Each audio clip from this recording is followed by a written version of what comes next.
I know we've kept you all waiting for a while, so apologies for that. Yeah. But can you all please welcome Jeffrey? Give me peace, good luck, thanks.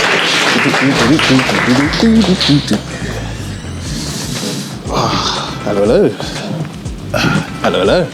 Hello, thank you for joining us today. How are you doing? Yeah, I'm doing well, thanks. I'm not often in the other chair, so this is new, but it's good. I'm enjoying it. But yeah, thank you very much for the interview. Great, thank you for joining us.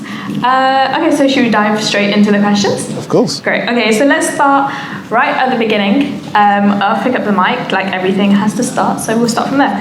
What was your inspiration behind starting Pick Up the Mic? Oh, thank you. We should have done the introductions. For those who may not know, my name is Jeffrey Oyinlola, and I am the director and founder of Pick Up the Mic. We're a podcast network that supports students and young people with their development. So we look at it holistically, whether it's through their passions, their hobbies, their interests, their academic achievements, and just encouraging them to sort of get out there and be change makers. The inspiration behind Pick Up the Mic is a very funny story. So cast yourselves back to 2020. It's October 2020. We've got the government telling us we have to have a tiered system of different boroughs. Your socials with your friends are just a Zoom call, and university was just like trying to use Blackboard Learn and the funs and joys of that. And essentially, at the student union at Brunel, they have a position called the BME officer, or as it's now called, the BAME officer, which is basically a part-time role that a student can come and advocate for sort of the sort of achievements and like creating opportunities for those groups of people. So I saw the position, was a bit nervous about like applying for it, but someone encouraged me to do it, so I went for it. He's in the room, so shout out to him, and I'll get into more about how he's involved in the Pick Up the Mic story. But Samuel, my friend, he basically was my campaign manager alongside someone called Anushka, who unfortunately couldn't make it today because she's at work.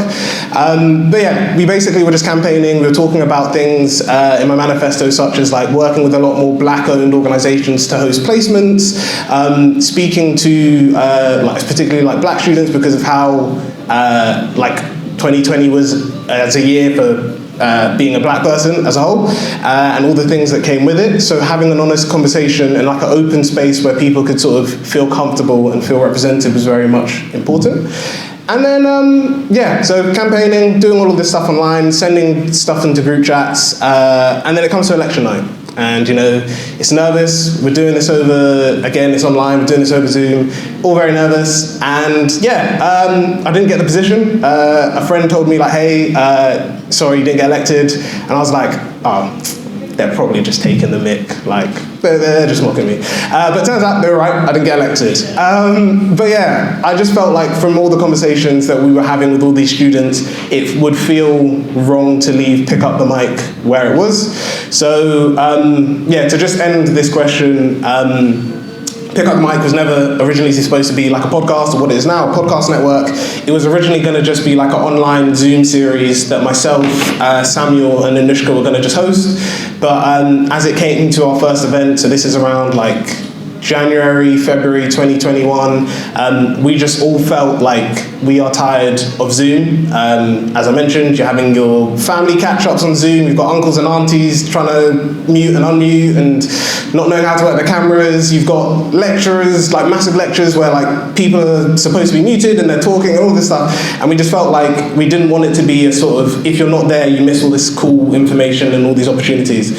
So I looked into it, found out about podcasting, and the rest is history. We recorded our first episode, which was all about how to follow your passions in a difficult world, which I guess being within Somerset House and within the Exchange, which is a creative co-working space, it's the best place to sort of talk about that a bit more. Great. And you said you were a nominee for BME in university. Yeah. What does it mean to you that you are now a young Black man who has started his own organisation? So there's a two answer to this. So one, it is really great to sort of be in that space, pick up the mic, like registered as a company last October. But as you guys know, we're celebrating 3 years. So it's been 3 years of this journey, which has been really great. But yeah, I think for the one hand, it's great to sort of show other people, whether they're like family, friends, or like people who just see the content that we produce, and to see like it is possible to like go from the idea to the actual like product stage, or like the service stage, which we're currently at now. But also, I think for me, it's more of like, on a personal level, it is nice to sort of see this growth and this change. People close to me know that sometimes I guess, and it's funny because for people on the program, they know we've had discussions on like imposter syndrome and things like that. So I think for me, sometimes I do get that imposter syndrome. I'm always just like, oh, the stuff that I do with the business isn't big enough.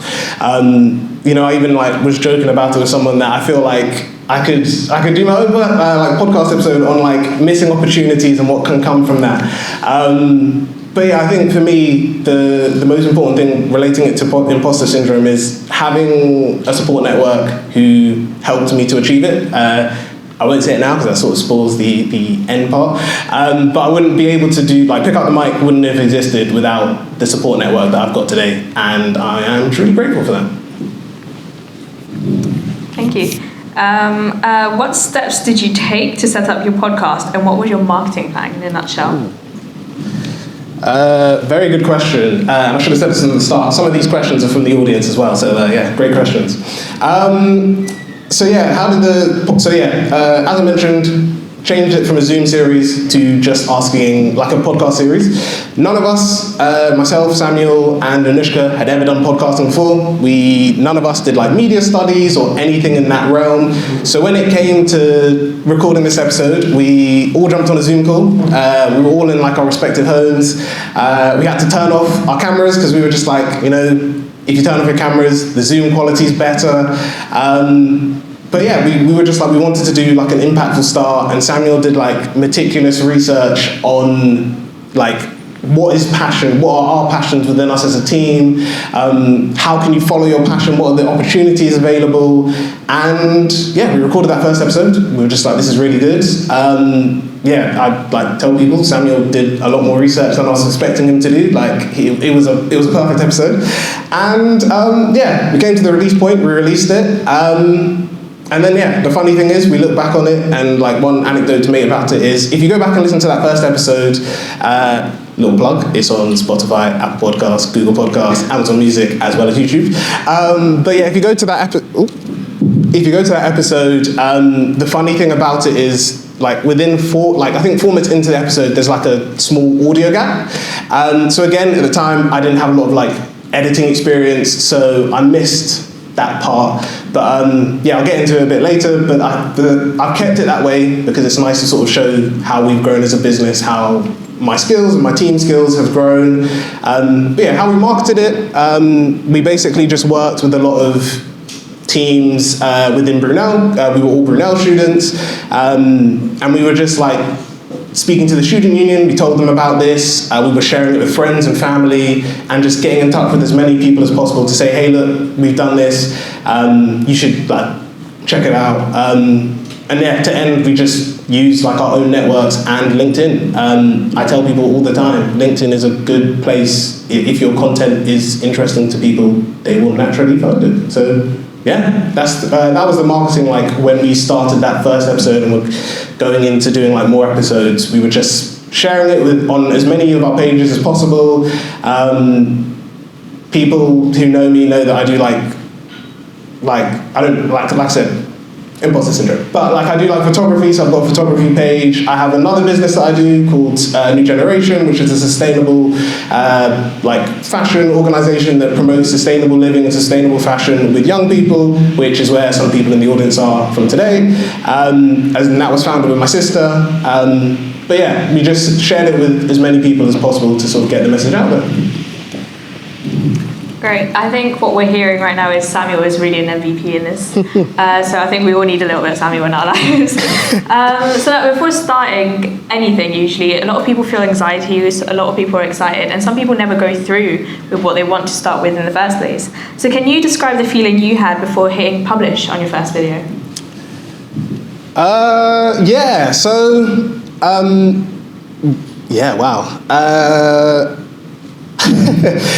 I'm just thinking back on it. When we hit publish, or like when we have recorded that first episode, we shared it between the three of us as a team. I shared it with my family. I've always said that my family are my biggest supporters, but they're also like the biggest people to like call me out and correct me on things if they think things can be improved. So like I think my sister was just like, oh, maybe the audio quality could be better, or like maybe things like this, maybe have like catchy like intros or outros and stuff like that. When we hit publish, I think we were all just like, we don't know where this is gonna go. We were just like, if this first season, so we did like 10 episodes for our first ever podcast, and we were just like, if this doesn't do well, we're just gonna call it quits. We're just gonna like leave it where it is. And that wasn't the case. The first episode came out, it was really good.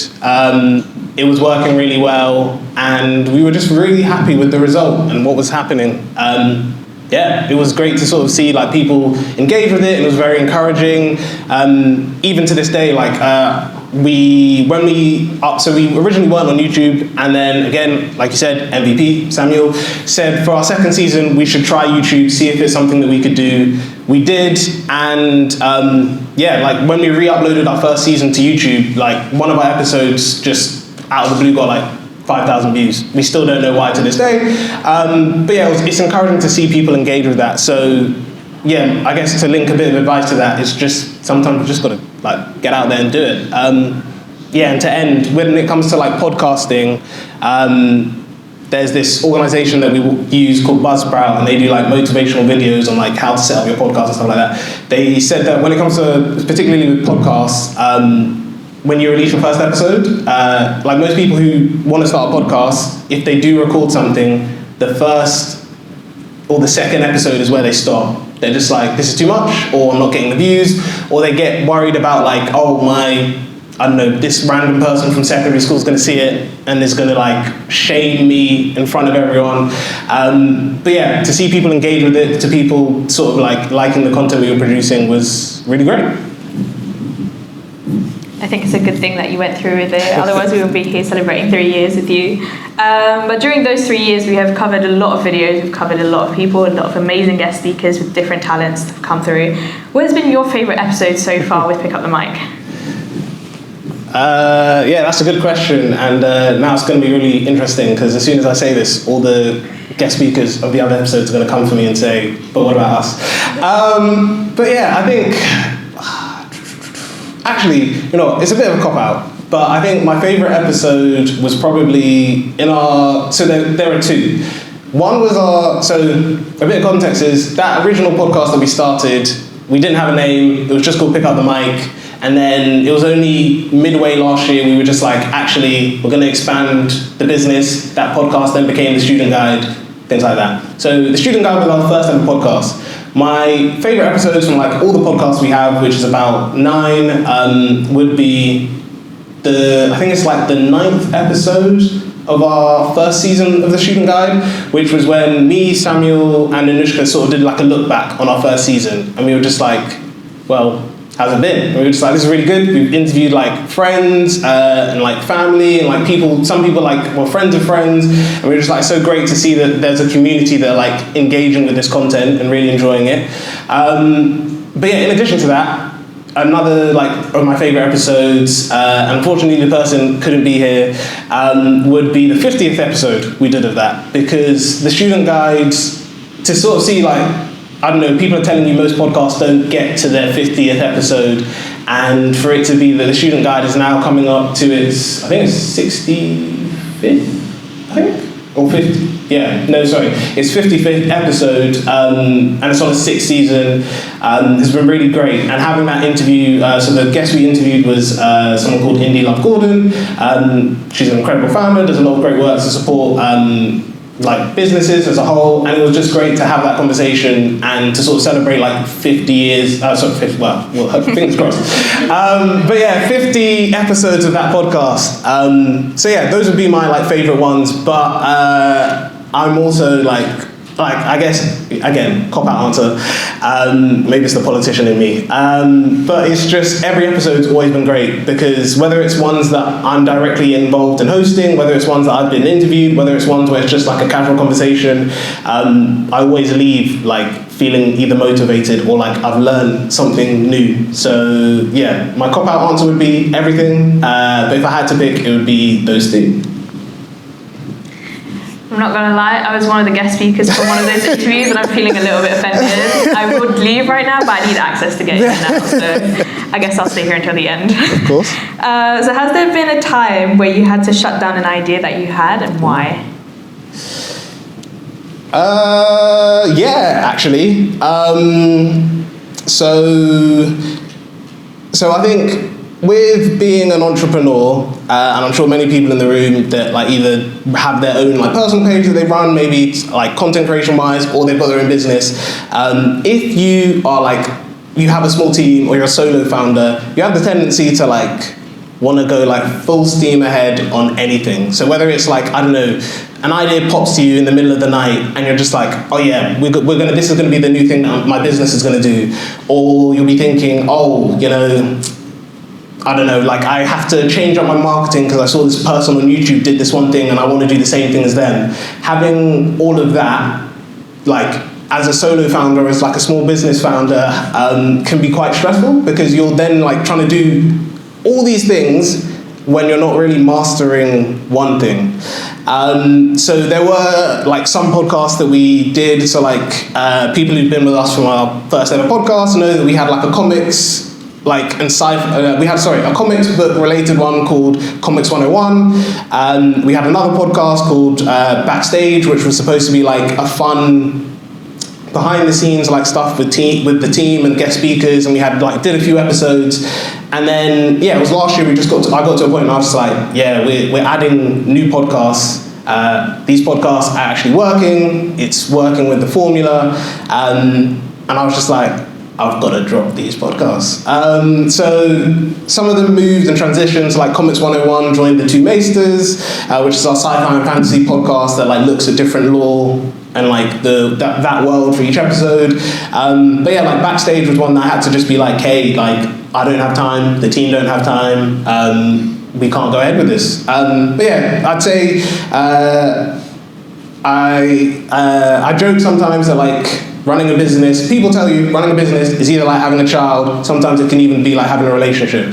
And if anyone's been in a, well, actually this sounds really bad, but I was gonna say, essentially sometimes you've got to know when to drop things. So sometimes with a business, if an idea isn't working, or if you're trying to do too much, you've got to know this is the time to call it quits. And not to necessarily end the business, but like try and rework things and think if things can work in a different light. And if they can't, then like a relationship, you both got to go your separate ways. Yeah. I agree. I think it's good to be idealistic when you're starting something, and then once you're in the process, be realistic. I wish I had gotten that advice a bit sooner with my previous relationships, but unfortunately, we're here now, so can't do much. But anyways, how did you having to reprioritize impact you and your creative process? I'd say it impacted me in like a good way, like a really good way. So like currently now I work part-time at Somerset House with this program called the Black Business Residency Program that supports black-owned businesses for 12 months with mentoring, masterclasses, and free access to this co-working space that we're all in. But when like Pick Up the Mic started, I was a student. So I was doing my uni assignments while also recording podcasts. That people would think would be hard because you're doing a dissertation on one topic and then rushing to do a recording next. It wasn't so bad. But it was when I was doing my placement for my master's, which was like a full-time job, and then you're working from like 9 to 5, and then you would have a recording on campus. So I would then like what you're saying about like being the difference between being idealistic in like when you're starting out and being realistic when you're sort of like in the process.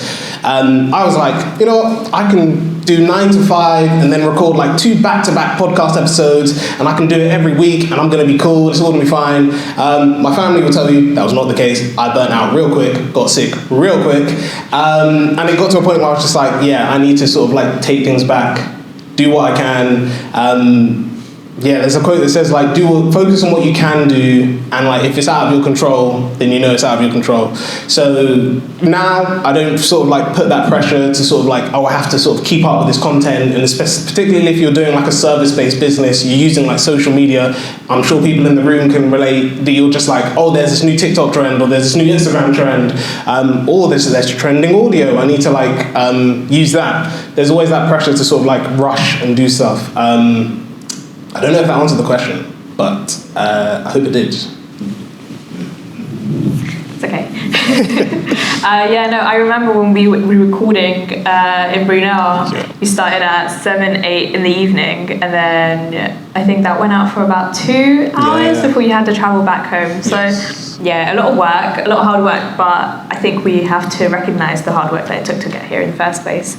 But in those 3 years as well, what was the biggest lesson that Pick Up the Mic has taught you? I think the biggest lesson has to be like just get out there and try stuff.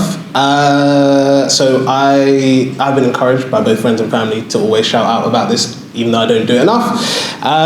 Or sometimes I feel like I do it too much. But like, for example, I did a speech at my master's graduation, which was something that in my head I never would have thought of. It was something that was, I as you can tell, love talking. That's why I started a business. So for me, going to do a graduation speech was like the dream. It was something that, like, you know, when the business had hit off, when it was successful, I would get invited back to my university or another university, and they'd be like, oh, cool. Based on all of this, you can come and speak. Anyone who's a Brunel student or like follows Usain Bolt will know Brunel gave Usain Bolt an honorary PhD. He only trained there for the Olympics a couple of times. But I was thinking the same thing, that as long as I do something, like I would be invited to speak back. And it was only like just by chance that I spoke to, and again, unfortunately, she's literally just come back from America, so she can't make it today. But I spoke to my old manager at the time, Leslie, and I just said, hey, like, I'd love to do a speech at graduation, like, at some point. And she was just like, why not just do it at yours? And I was like, can I? And she was like, yeah, let's check and see.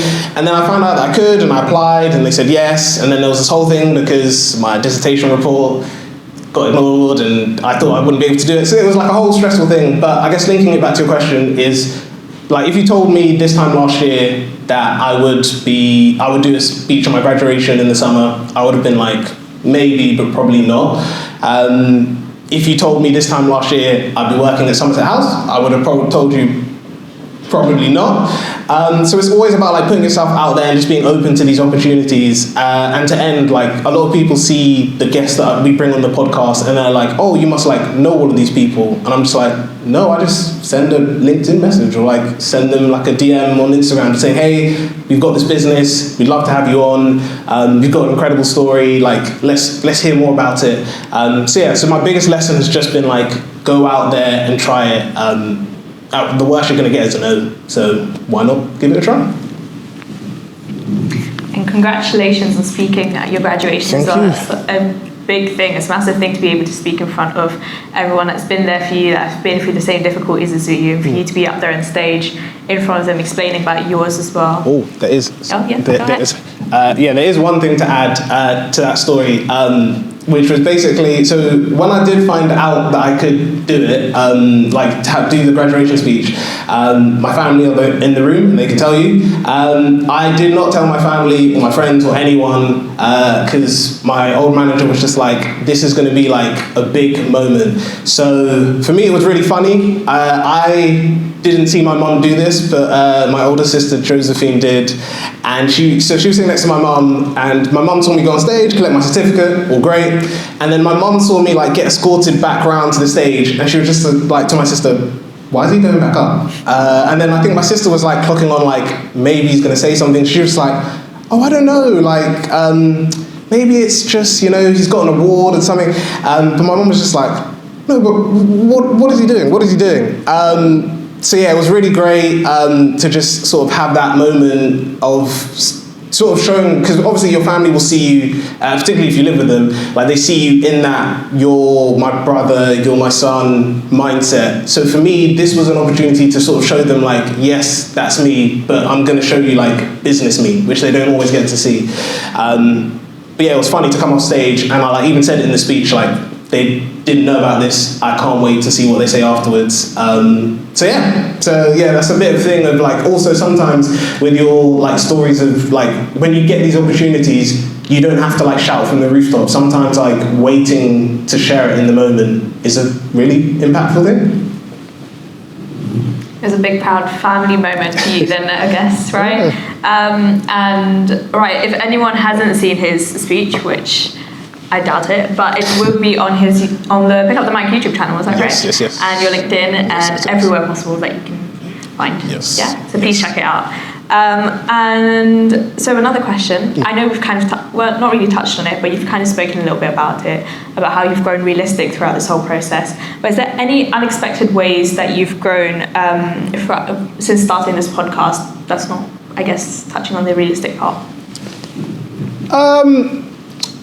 Yeah, I think the biggest thing is just your community. So like, not even for me of just like, Pick Up the Mic is my business, it's this, but like I think we have a business podcast called The Hustle Chronicles where we talk, like I interview different like founders and freelancers, and like one of the key things that we say there is like, your business will not be successful if you don't give your team members or the people you work with that opportunity to sort of like grow. So for me, the biggest thing from it has also been like we've got a business directory now on our website. So anyone who's been on the podcast who runs a business, I emailed them and said, hey, look, we want to have a link to like the work that you do, so we can tell people, hey, if you want to know more about this business, like if you need help with marketing, these are the best people.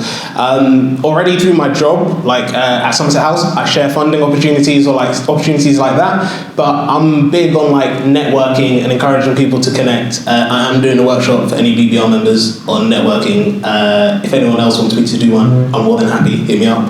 You've got me on LinkedIn. But yeah, I think there's a real key important thing about networking. So yeah, I think the biggest thing has just been like,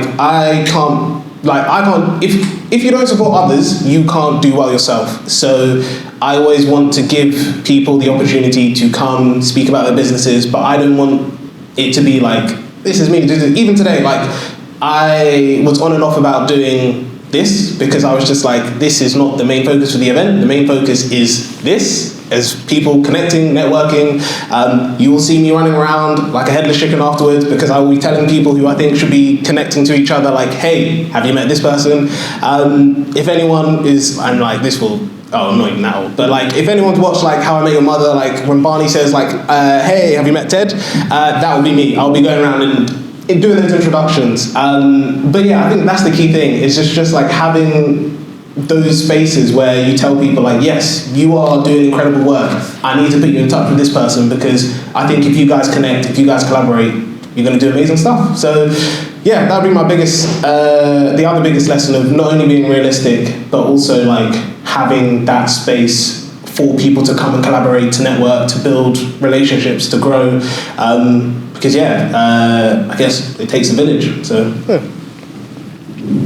As part of Pick Up the Mic team, I know I have gotten quite a few advantages and a lot of opportunities through these events. After doing interviews, especially when you speak to someone, you know, if something really attracts your attention, after the interviews, the cameras are off, and you really get that time to just speak to them and get to know them a little bit more, add them on LinkedIn, and you know, you never know where it takes you. So it's a great thing to be there for others as well as be there for you and taking advantage of that. So moving on, what's the why that keeps you going, keeps you motivated? I know you said you burnt out quite a lot through at the start of the process. So what's your why that keeps you going for 3 years now and onwards to a lot more? So there are two things for this. One, I guess actually, context. I know you said like previously I felt burnt out. I will even say up to today I felt burnt out. There are moments where I have repeatedly said like, the business is great, I really enjoy it, but there are times when I'm just like, yeah, I would if if I could, I'd call it, well, I can, because technically I own a business, but like, I feel like some days I'm just like, yeah, I'm going to call it quits. We're going to like just stop what we're doing. We're not going to make it a business. We're not going to continue its growth. Like, let's just leave it where it is. So yeah, that's the context. The 2 points are, one, I'm a big like comic book fan. So I always reference this. In the film is rubbish, but there is some lessons from it. So 2017, the Justice League film, there's this quote where Batman basically tells the Flash, because he's just like, oh, hey, like, how do I be a hero? How do I do all this stuff? And he was just like, just focus on one person, like save one person. So for me, my why is just like, minimum, there's one person that's benefiting from the stuff that I do. Clearly today, we've got like we've got a good attendance, so more than one person is benefiting from this, but there's always one person that needs the content we produce and all this stuff. So if I focus on that one person and I don't focus on like, I need numbers, I need revenue, I need this, but I'm saying like, if I don't do this, someone's life won't be impacted by it, or like, I won't be improving someone's experience, then yeah, that's a big thing. And then the other thing is, it's not on the banner, but like a personal quote of mine, is this Latin quote, which, like I say, I don't study Latin, people should not pick me up, I just got it from a video game, which is Sig Parvis Magna, which is on the Pick Up the Mic t-shirt. I'll get into more about merch later on, but yeah, it basically says greatness from small beginnings, and the like full Latin translation is from small beginnings, great things come. So for me, it's always remembering that even if the business isn't where I want it to be, or times get tough, great things are going to come from what I do, what my team do, what the guest speakers that we could bring and interview do, because yeah, it's just small beginnings, and there's nothing wrong with having small beginnings. All the big things in the world started from small beginnings. So next is, as I mentioned, we focus on 4 areas. So we look at campus, culture, student development and well-being, entrepreneurship and business, and finally like entertainment and pop culture. So big shout out to Morgan and Joshua, who are the hosts of the 2 Bases, who do incredible work looking at like different like I said, sci-fi and fantasy. They've been looking at the TV show Shogun that's come out recently, so definitely check that out, as well as they're going to be talking about Fallout, so any Fallout fans in the room, definitely check it out as well. But yeah, we're going to be at Comic-Con this year. Yes, I don't know my costume, so don't ask me, but I will either be an anime character or a Marvel character, because I am not looking, costumes are expensive. I don't know if anyone does cosplay, but cosplay is expensive. But yeah, we're going to be doing we're going to be doing interviews at someone's event on Saturday, so yeah, if you're coming to Comic-Con, hit us up, we will be there. But yeah, it's also great, so I guess one last thing is, it's great to see like even the people that we work with, like the small businesses that we work with, being at Comic-Con, so like they have their own floors where they work, so like shout out to Melanin Gamers, who support, they basically work to create a safe space for black people within the world of gaming and promoting diversity, so, you know, getting away of stereotypes of black people within gaming, but also creating spaces where like people can feel safe, particularly with like trolling and things like that in certain video games. But yeah, they have a stand at Comic-Con, which I didn't know. We literally just met at the one in October. So yeah, seeing all these businesses that we work with and seeing them in their own like zone and like their like the work that they do, it's also like a great thing. So yeah, it's great to get anime merch and comic merch, but it's also great to see all these cool people. Pick Up the Mic is a very versatile podcast, and it aims to target a variety of audience and includes entertainment as well. So yes, thank you to Morgan and Joshua for giving us that. But the next question, which has been asked by the audience, is what is your favourite sci-fi and fantasy? I'm going to keep it short. Star Wars. Original trilogy. It's a great story. It's really great, it's relatable, but yeah, there's a lot of lessons that you can learn from it, and iconic quotes, yeah. And staying on the topic of science, science. The audience also wants to know, what's your opinion on how AI impact the industry of art, and what will it do to the traditional organizational structure of businesses? It's a bit of a big question, this one, so if you want me to repeat that, I can. Yes.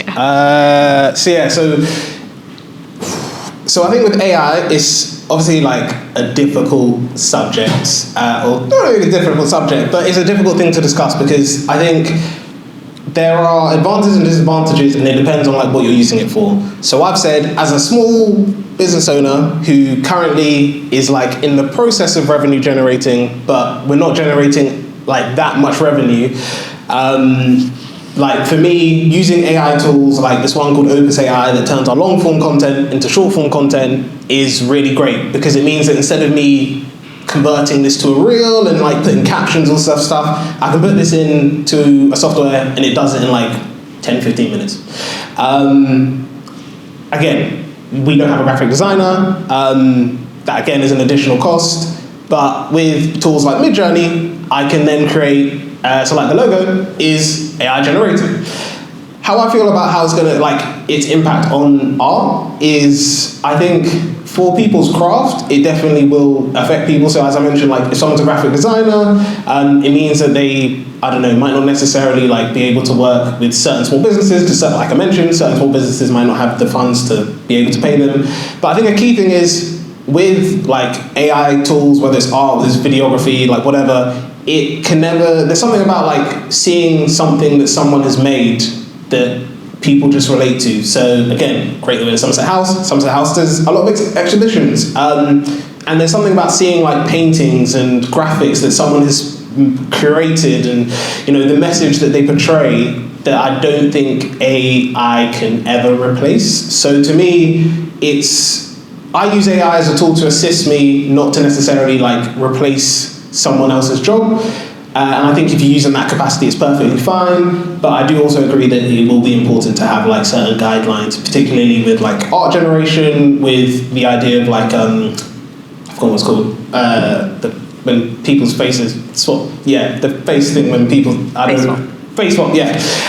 So stuff like that, I think will be important to have policies that reflect like, hey, these are the things that can be, and these are the things that are and aren't okay. And like, I guess a good example is like on YouTube now, when, as a creator, I know this, when you upload videos on YouTube, you have to disclose if your video includes any AI art in it.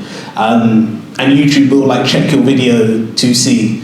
Or like, for example, which I know it was to do with art, but like, using AI for like certain competitions, you know, to write like funding applications, or maybe using AI to write your CV and cover letter. With my old job before this, I was working in the placements team at Brunel, and I can definitely tell you students were using it for that.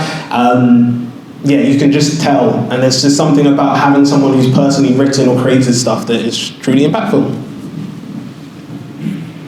I think we've seen a lot of technological advancements with AI, especially since COVID. Like there's been a massive boom, and as someone who doesn't really look at tech but looks at the regulations of AI, so more on the legal side, I think it's very difficult because we don't know how it really moves forward. There's so many things you can do with AI where you almost have to wait a little bit until it's closer to the time of it actually being created before you can put in regulations.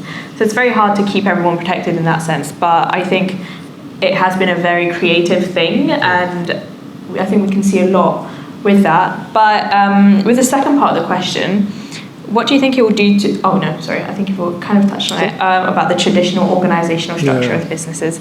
But yes, looking into the future, what are your hopes for the next generation and the organization? I think my biggest hope would be just people just keep on creating and doing stuff, believing that they can like go out and start a business, they can go out and follow their passions and dreams. For the organisation, it's to just keep growing, keep doing what we're doing, keep working with great people, keep supporting people's events, and keep spotlighting people that people might not necessarily like work with or think of as a first option. Yeah, those would be the key areas. Great.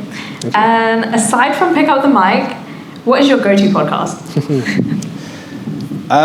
So there are two that come to mind. Actually, there are... So I am the worst when it comes to ask me my top one thing, as I've already alluded with the top episode. So I'm going to give like 5. The great thing is, 5 is like extra, but I give 5 for a specific reason, because one of them is actually in the room, and the podcast name has eluded my mind. But Joanna, who's sitting in the front, sorry to single you out, but she runs a podcast where she interviews women within STEM and discusses different topics. So yeah, if you're women in STEM and you haven't, and you want to be interviewed, definitely check out the podcast. I'm so sorry. I forgot the name. I'm so sorry. Tico Time. Had it all planned. The second podcast I would say is one that a friend of mine did who was just called 4Y. So she's another Brunel student, and it was her and her friend. They basically started this podcast, which was all about like just like society. So like 4Y on certain topics. So like talking about cultural appropriation, talking about just like mental health and well-being. So how that sometimes is treated within like university settings and things like that. And yeah, it's a very like chill, relaxed, interesting podcast in that sense.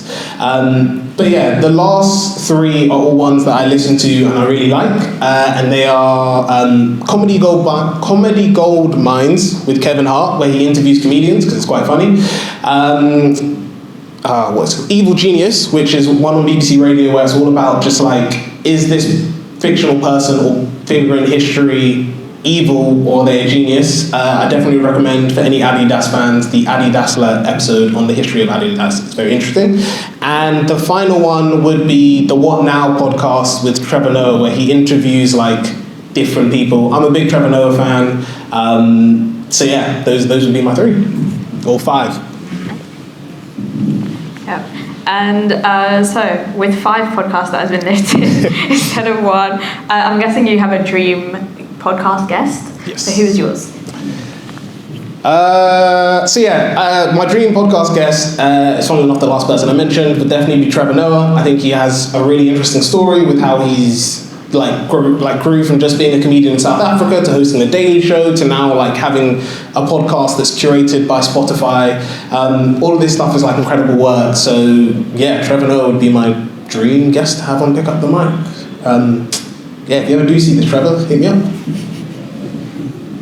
Yes, I know you previously also mentioned this on the Hustle Chronicles. Yes. Right? But what about them and their podcast are you drawn to? And what do you think Pick Up the Mic could learn from them and implement to be just as successful as them, if not more? I really like the honest conversations that I had. That's not me saying all the conversations we have in Pick Up the Mic are scripted, curated, and stuff like that. But it's more to say Trevor Noah, because he's got that beginning relationship with the people that he's interviewing, he's able to go a bit further in the conversations than, let's say, with someone I just DM'd on Instagram to say, hey, look, I'd love to learn more about your business or learn more about you. So having those conversations which people might feel I don't know, a bit difficult, or you feel you can't go into. So he spoke to, I think his name's Sam Altman, the person who runs speaking about AI. He spoke to him about the ChatGPT and stuff like that. He spoke to Bill Gates on the charity work he did and how people were coming up to Bill Gates in 2022 saying you're putting chips in us and stuff like that. So having conversations with people like that are definitely things that I think would not only I enjoy as a podcast listener, but I think would also help to improve the podcast. But yeah, I guess linking to that, we are starting to do some of that stuff. So with the Hustle Chronicles, as you mentioned, that is going to be a podcast where we bring on these business owners back after the next 6 months after the episodes come out to sort of see how has your business developed? Is it the same thing? Has it failed? If it's failed, why? If it's grown, what are your plans for the future? So yeah, that is the things we could learn. Great. And now, as a podcast, you have gained a lot of achievements, from first runner-up as Recent Alumni of the Year, nominee for Male Entrepreneur of the Year, and Young Tech Founder. And that's just some of a lot of awards that you've been nominated for. Tell us more about those. I guess, I said, I don't really like talking about awards and stuff, but I guess, to quickly spiel about it, it was a lot of those awards. People think that, I spend time and, I've got a dedicated plan. No, a lot of this stuff, the Young Tech Founder for the Black Tech Achievement Awards, I literally just got sent the application, someone told me about it the day of the deadline. I quickly, came up with something. So yeah, I think with that, it's never like with my achievements, they're great. The awards are great, but they're not my be all and end all. The work that I do is, the people that I meet is. So yeah, when it comes to my achievements, it's nice. But stuff like this is what I prefer. And to wrap it, to end this question, I always say that, one, I'm Nigerian, so a bit of context is we are known notoriously for having a lot of quotes and like saying a lot of sayings. I can see people laughing a lot of that. And my dad has this really interesting quote of like, no matter how, like what you do or what you achieve, like one, don't forget the people that supported you. But two, he said like, people won't remember people won't always remember what you say about them. Or like he said, in a moment, they might forget what you said about, like, even if you said, like, this person's amazing, all this stuff, he said they'll always remember how you made them feel. So to me, that is more impactful than, like, any of the awards that I get or anything that I do. Knowing that people have a good time, enjoy themselves being on the podcast, enjoying events like this is more impactful to me than any of the awards that I achieve.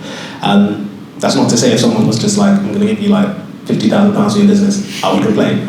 But yeah, stuff like this is more important than any of my awards. See, I appreciate the honesty there. I think we're already getting a bit closer to Trevor Noah's podcast. I think we just need a little bit of a push. But as well as being part of those competitions, you were also a judge for the venture competition. How was that? So a bit of context is the venture competition is a funding competition for Brunel students and alumni for up to 3 years. It's a pot of £15,000 that students can like apply for a portion of that money. That was really nice because, as you mentioned, we were finalists last year with Pick Up the Mic. We didn't win. But to be invited back to judge, again, what you're talking about, that growth element, bringing it back to some of the stuff you said, so like even when you mentioned about the marketing, so like with this event today, I posted a video, again, I'm shouting out a lot of people on the team, shout out to Jake, he recorded, basically just saying like, hey, we didn't get any funding from this competition last year, we were finalists, I know some of you in the room will also not get funding, but hey, if I'm being invited back to judge and I'm doing things that a year ago I never would have expected, that's not to say that the same can't happen to you.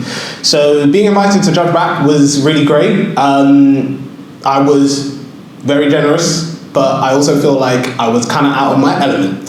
So it was really nice to be able to sort of see like how these businesses have grown, and they all do incredible stuff. I truly wish all of them continue the businesses that they do because they're all doing like incredible work to support different communities and uplift people.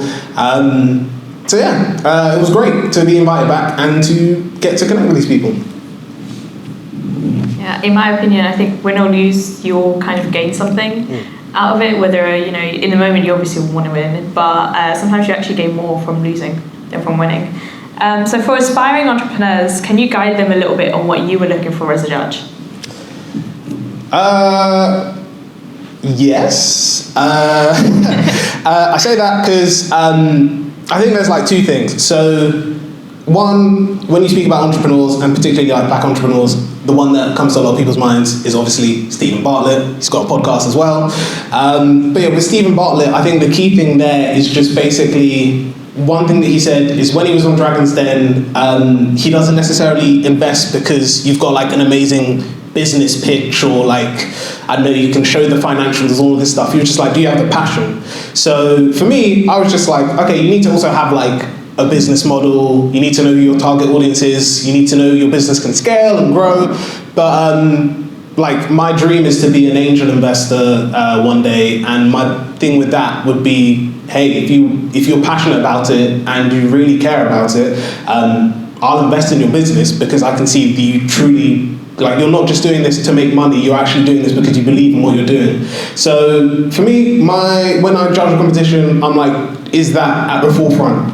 You can have all the other stuff, which is very much important, but if you're not passionate about it, if you don't believe in your idea, if you also can't be challenged about your idea and take it, because you will, like, I've been in conversations with people who have turned around and said, oh, Pick Up the Mic sounds nice. It's not really a business, but hey, like, as a hobby, that's pretty cool. And I was like, cool. Don't know what you want me to do with that. So for me, it's always just like, if you're passionate about it, if you can be challenged by people and you know that like, no, what I'm doing is important and I'm not gonna shift because like you don't see the importance, is good. To end, bringing it back to Stephen Bartlett, there was like this clip on Instagram that was trending where basically he said the same thing. He went to someone and said like, I don't really get your business idea, and she challenged him and said, hey look, you're not my target audience, so why would you? That's paraphrasing, she didn't say it like word for word like that on Dragon's Den, because obviously that would have been pretty bad. But yeah. Now for me, a challenge would be doing a cartwheel or doing some impromptu dance moves, and in one of your show reels we found out a little bit something about that. Is that correct? Yes. Do you want to give us a bit more details about that? Yeah, and funnily enough, so I spoke about this, again, shout out to someone else, to Mayo, because we spoke about this on a podcast episode, and I haven't done it, so now I actually have to do it because she's in the room here, but she asked me to post the full video of that.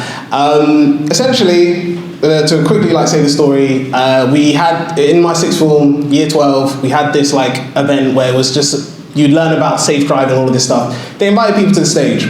I went up to the stage, went up against another guy, and this is why, again, I guess like with business, you should never make assumptions about stuff, because I was looking at the other guy, the guy hosting was just like, we're gonna do a dance competition. I was looking at the other guy, I was just like, he can't dance, it's cool, like, and they were also playing like EDM, like Darude Sandstorm was the thing, don't ask me why they were playing that, but yeah, they were just like, yeah, you guys will break dance, like you guys will dance against each other, this is it.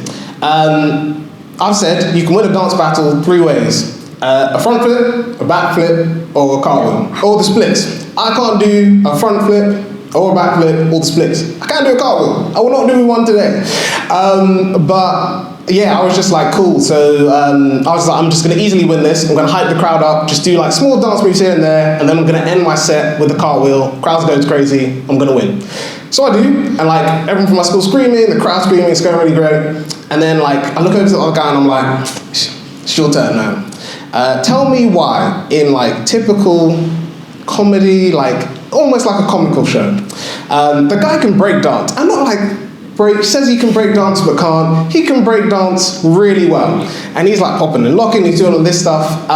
So the video that you're talking about, which I will upload either tonight or tomorrow, the guy basically like looks at me and he's just like I don't know what the specific move is called, but like he's on the floor and then he like flips up right in my face. And I was like, damn, I just got embarrassed. And you can see in the video where in my head, I just basically like stop thinking and just do the first thing that comes to my head. So yeah, when a lot of my friends are like feeling down or like upset, I send it to them and I'm just like, hey man, like you might feel sad, but here's something to like jazz up your day. Wow, so my next question was, can you do the cartwheel? But I guess we're not getting that today, so I'm a little bit upset. But it's okay, you can send me the video. But yeah, that was the last question that we had. Do you want to say any final things, maybe about the merch, anything that's coming up? Yes. So if anyone does have questions, we'll open up to that, and then I'll do like the true final remarks. But yeah, I think it's been really great to see how the business has grown. Yeah, it's been really great to connect with all these great people. It's really great to see loads of the guest speakers and people that we've connected with through the business, and like friends and family come to support. So that's really great. But I'll give my full like end spiel once we've done the questions. So if anyone in the audience has questions, please let us know, or I will just go straight into the end part. Oh yeah, we've got a few. Can I ask you to do? Okay, I've got my trusty assistant Jake. He's gonna roam around with the mic.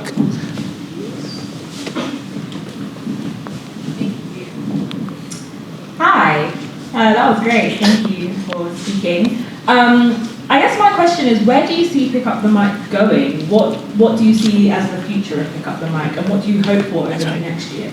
Oh wait, Jake. Yeah. Thank you. You're the best. Sorry, I got distracted. So the question was, where do I see it going in the next 2 years? And then what was the first part of the question? Where do you see it going in general? Okay. Where do you hope it goes in general? Okay. And then where do you see it? What do you see happening over the next year? Okay. Wait, there we go. In general, I want it to like grow. Thank you. I want it to grow and become like as a network, become somewhere that if someone wants to get into podcasting and they might not know how, or they don't know how to market it, or they don't have that support network, they can come to us, we can offer them that support, we can train them, teach them how to podcast, but as well, get into the space of doing like workshops. We already started doing like videography and photography at other people's events, so encouraging to do more of that. But then also, we've currently got like, so they're not here today, but we had like 2 interns from Brunel, so working with like interns and supporting young people who want to get into the creative industries through like videography or photography, and giving them the skills, the knowledge, so even after they finish on the internship, they can then show that they've actually produced something. So what was really key with the interns that we've just had from Brunel, one of the key things that was great is one of them at the start was just like, I'm a bit nervous about doing public speaking, but I'd love to host a podcast. And she was a host, she was both hosted a podcast and was a guest on another one. So yeah, in general, that's where I see it. In the next year, I don't know, because I think a lot of unexpected things can happen, but ideally it would be like doing more events like this, more networking events, creating more spaces for like people to come to share their passions and their knowledge, and then just seeing where things grow in the future. Any other questions? Because Jake will need to, we got one right at the back.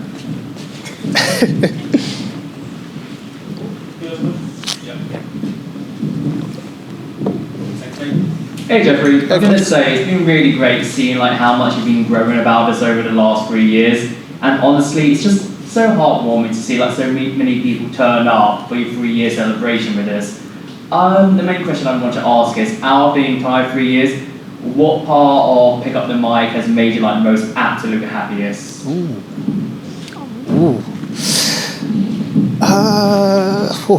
get emotional now.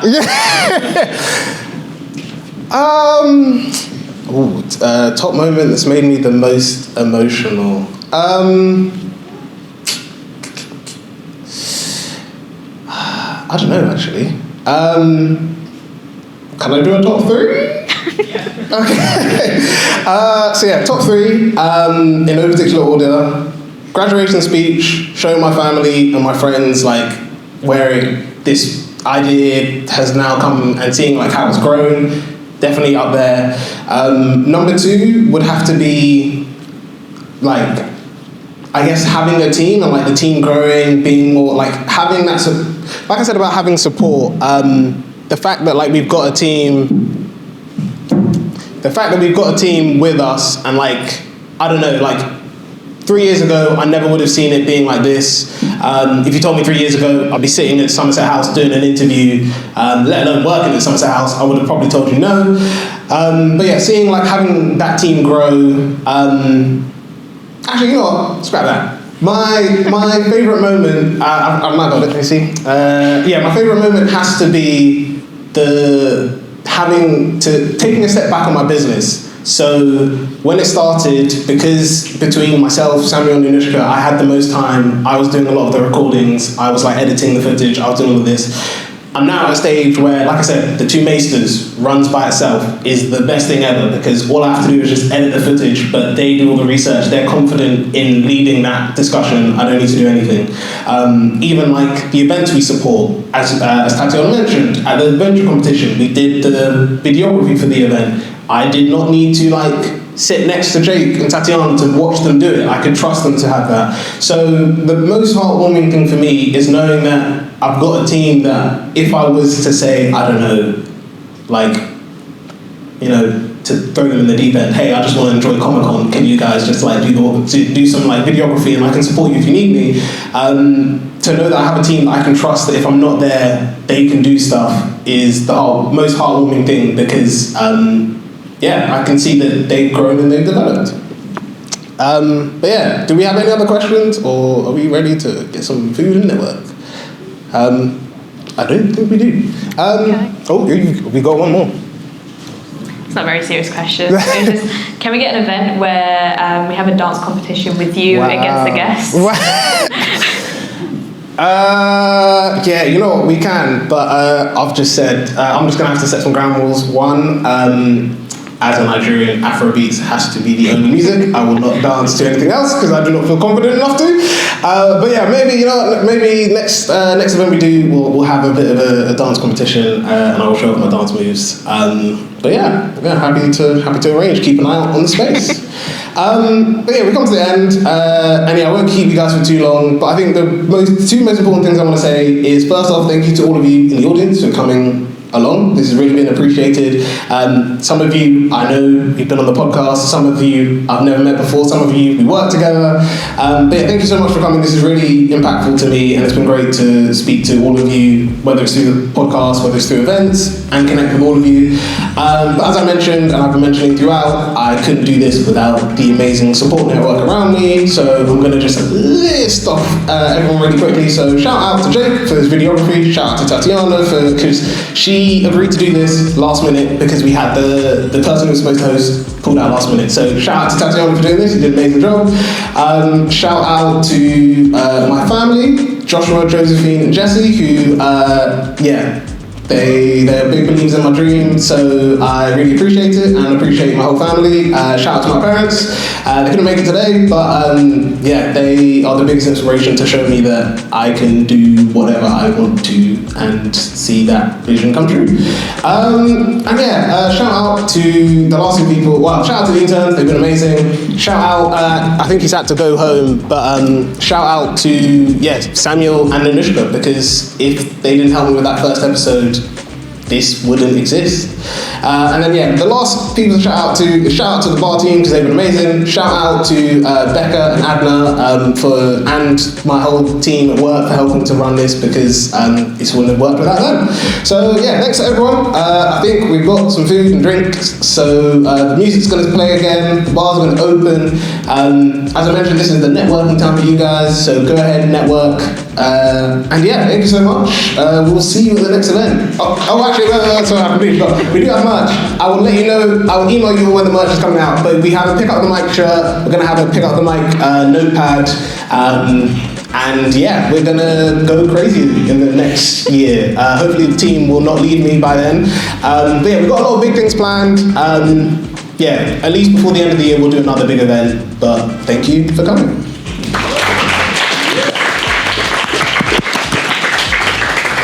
I think